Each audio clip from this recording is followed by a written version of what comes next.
Yeah, good morning everyone, and first of all thank you all for gathering here and also the 2020 batch for organizing this. I'm going to keep a lighter note for today's topic of mine, and once I'm going to talk about is already known, I'll just try to change your perception a little bit. Just like in the physical universe, we have dark matter, it's a mysterious matter, as opposed to the ordinary matter that makes up of much of the galaxies and stars. This dark matter makes up more than 5 times than the ordinary matter, and it is very hard to detect them, but they hold the entire universe together. Instead of at a larger scale of universe, at a smaller scale of the biological world, we have a group of organisms that can be called as the dark matter, which is parasites. The moment I say parasites, people get the feeling, they don't get the feeling of like the warm, fuzzy, cuddly feeling that you see as a panda or a bear. Rather, you will get disgusted, you will always find it is too creepy, wild, and you will despise the parasites. It is reasonable to get those kind of feelings, mainly because, see the range of parasites, common parasites that we have, the blood-sucking leech or the tapeworm or hookworms or the bugs and ticks, the lice and plasmodium. None of these parasites have ever done any good thing to humans. So we never liked them. We never would appreciate the presence or something. And in the entire human history, we have never been without parasites. Parasites were there even before humans came into the picture. And you will see a lot of historic references of parasites.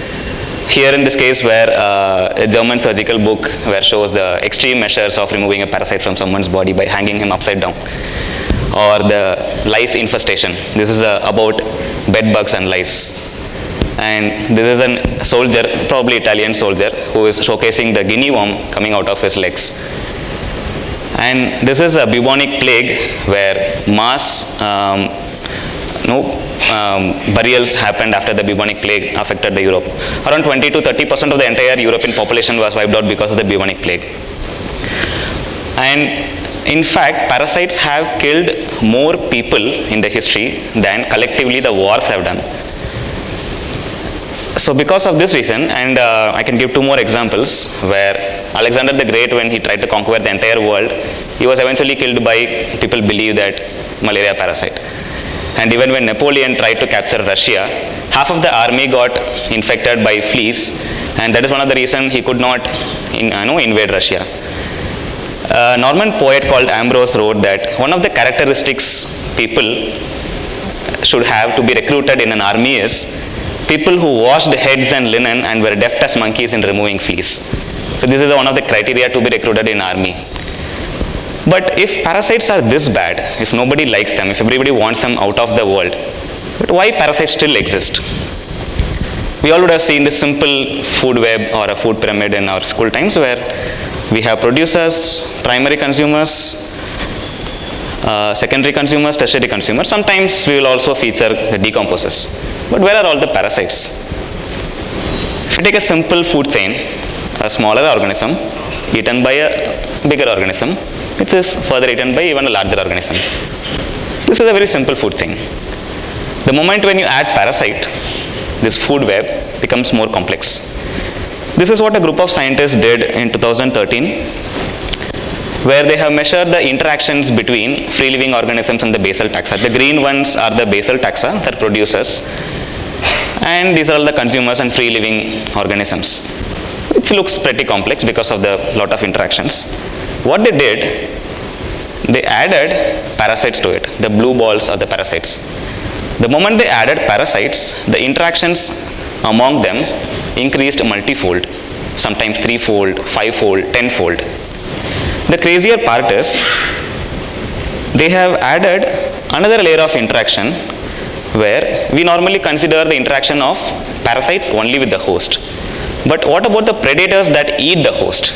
So the parasite is indirectly interacting with the predator as well. So they have found even more complex interaction among these organisms in the food web. One thing is, it is not just the interaction of the host and the parasite, but also the parasite with that of the predator. And this tells about the integrity of the ecosystem. The lesser the parasites, the lesser the interactions, and then the less resilient an ecosystem is. But when we talk about all the strategies, like being a primary producer or consumer or herbivore, parasitism is just a way of life. This is just one of the ways of life. But how come one way of life, parasitism, has such a huge impact in the architecture of the food web? That is because parasites have majorly three characteristics. They are hyper diverse, they have very high biomass in the ecosystem, and they are very integrative. We talk about diverse, how diverse they are, maybe 5% or 10% of the total diversity. We'll know the common ones like tapeworm and plasmodium. But parasitism can be found across all the phyla. Say for example, parasitic plants is a mistletoe, and a parasitoid wasp that lays eggs inside a caterpillar. And this is a parasitic crustacean inside the mouth of a fish, which actually attaches first to the tongue of the fish, slowly eats the tongue and replaces the tongue. The fish never knows that it lost its tongue. And we have vampire bats that exclusively feed on the blood of cattle. And we even see brood parasitism among birds, where the cuckoo has laid an egg in the nest of some other bird, which is very smaller in size, and this poor mother doesn't even know that this big bird is not its young one, and it keeps feeding. So like this you can find a very diverse range of parasites. Surprisingly, around 50% of all animals are parasites. If you take 1 million species, you can see 500,000 of them are parasites. And even more puzzling thing is, this is only the estimate of 10% of all the species of parasites so far described. The 90% of them are still lurking in the dark. And of the 42 major phyla, 31 are mostly parasites. So if you take the entire animal diversity, parasites make up the largest group. And over the time they have also evolved complex lifestyles. The parasites that involve multi-host, they require multi-host for their survival, are more common than the parasites that require single host. Take in this example, the eggs of this liver fluke are released through the fecal matter, and then it attaches to the snail, and then where it develops, it continues the life cycle, and then again goes back to the sheep. Now if we say the entire biomass of parasites in an ecosystem like a marshy land, maybe 5% or 10% of the biomass. But if you cut open the snail and then take out all the parasites, there will be thousands of them.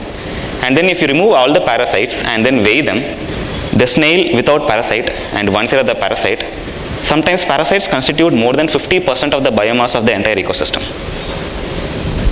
Third, they are very integrative, means they connect individuals of multiple species.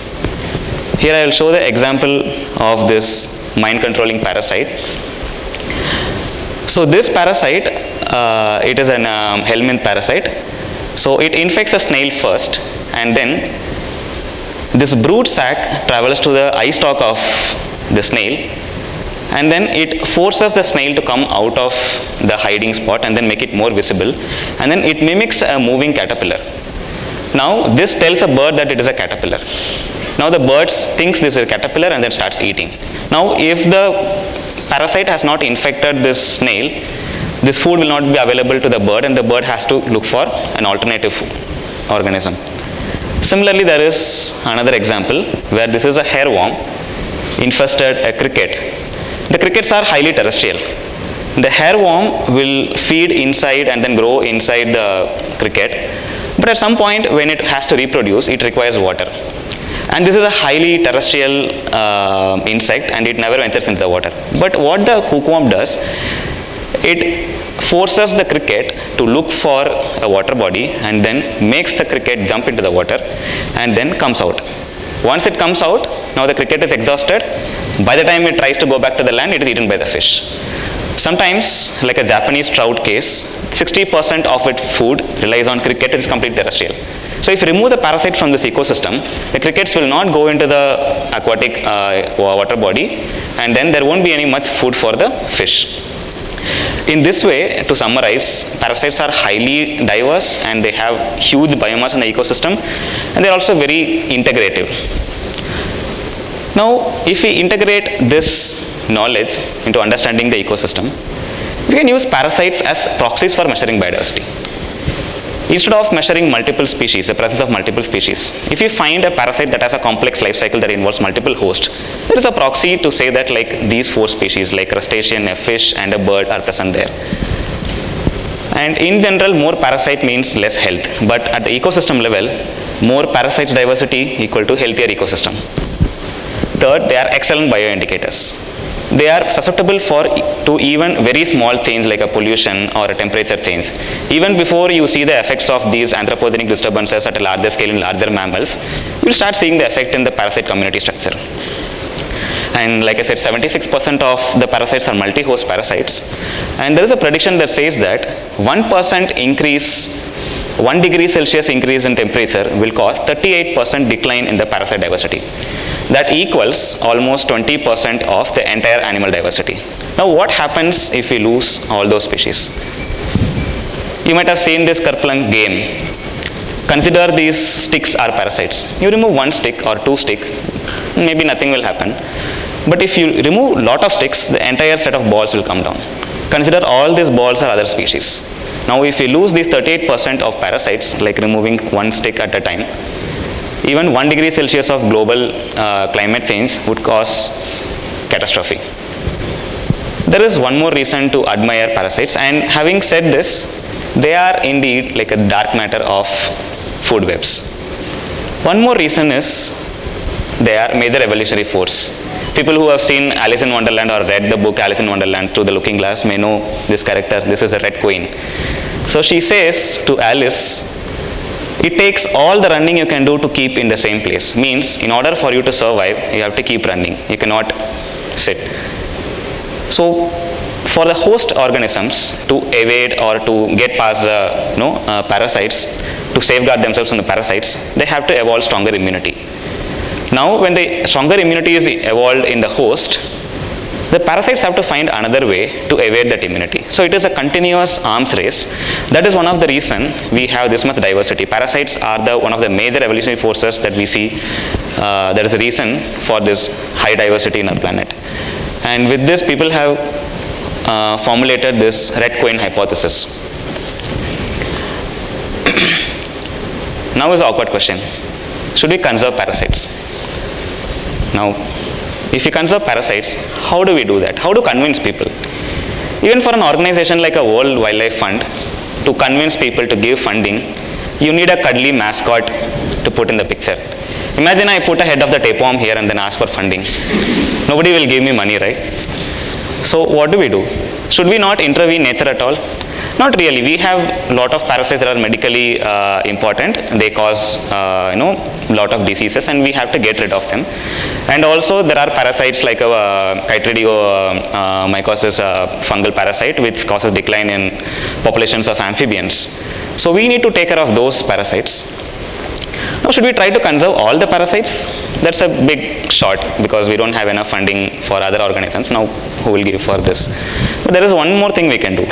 Should we include parasites in conservation plans? That we can do. Because we always see like parasites as a negative influence, and it is very hard to find out what is the positive and negative influence of parasites. If you ask this bear ecologist, he will say like the parasite, this tapeworm, is bad for the bear. But ask a community ecologist, he will say presence of parasites is good for the community. So whenever we formulate conservation plans, we have to integrate and then make sure, just like when we conserve tiger, we are not only conserving tiger, we are conserving the entire ecosystem. Like that, we have to include parasites in the conservation plan and make sure parasite diversity is also maintained. And should we do more research on parasites? Yes, they are pretty cool, and we have a lot to learn from parasites. Having said this, a group of scientists have come up with a 12-point plan 2 years ago in 2020. Like what can we do to conserve parasites, which involves like collection and surveys and genomics, and even including parasitism into K-12 and college curricula. They have come up with multiple things. And just like the lives of tigers and elephants, parasite lives matter too. And thank you.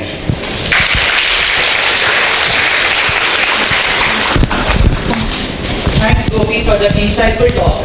Now we turn to the audience for any questions. A very nice presentation. I was just wondering, is there a confusion between parasitism and parasites? And are there efforts to now redefine what exactly is a parasite using more molecular tools in terms of the processes by which the parasitism is established? Because otherwise we are working with a set of organisms which are so diverse, and possibly the parasitism can actually have a big gradation. So are there efforts, because I'm not from the field, so I'm just wondering, are there efforts to define what is the extent of parasitism that we are looking for, and then possibly talk about conservation? Because I feel that the things are a bit loosely tied at this point, at least from the presentation. Yes, like you mentioned, even there is a huge debate on how do we define a parasite. What is a parasite? And it is just a way of life like any other organism, and there are parasites which are facultative and obligatory, and some organisms they adopt parasite transiently during their lifetime. So they are not like true parasites throughout the life. And all these parasites were once free living, and they've adopted parasitism at multiple stages independently throughout the course of evolution. Like you said, of course we need to understand the molecular mechanisms behind it, and all these tricks the parasites play are like intricate molecular mechanisms. Even the way this hairworm forces the cricket to force into water is through a molecular mechanism. It changes the perception of the cricket to go and seek polarized light. That is why they go and jump into the water. And there is so much which has not been understood, and that is one of the points in the 12 key points that scientists have come up with conservation parasites. One is like genomics. So we don't have much data apart from medically important parasites and protozoan parasites or unicellular parasites. We don't have much data on understanding the vertebrate parasites or the molecular mechanisms involved in how they have they adopt parasitism, how they exert the parasitic pressure on the other organisms. Sure, thank you. So just an add-on point is that maybe this definition of parasitism can be a niche area possibly for people, who are interested in this to look at, because that would set at least, some kind of a standard Yes. in terms of what you want to possibly conserve. And you can integrate that, Yes. any conservation effort. Once again, thanks for a nice talk. Thank you. We'll take one last question. Yes. I am all for World Wildlife Fund, but should we also conserve human parasites? The Supreme Court will say don't do it. There are so many people who are parasites in the world. What do we do with them? So that is Conserve the them? thing. So we don't need to conserve all the parasites, and especially the ones that are causing disease and ailments. Those have to be reduced. And if humans were not in the picture, these parasites, the load would be very less in the environment. So now these parasite loads are very high because of us humans. So it is a good thing to control them. And another reason to control these human parasites is because we travel a lot. When we travel a lot, we also transport these parasites from India to other places. In turn, we keep affecting the wildlife also. Take COVID for example. From somewhere it came, and then it started affecting the primates of other countries. So it is important to control, not eliminate or eradicate. It is important to control the human parasites as well. So we have to strike a balance between safeguarding the wealth of, well-being of the humans as well as the well-being of the ecosystem. So that is the bigger challenge in conservation. Thank you so much for that, Gopi.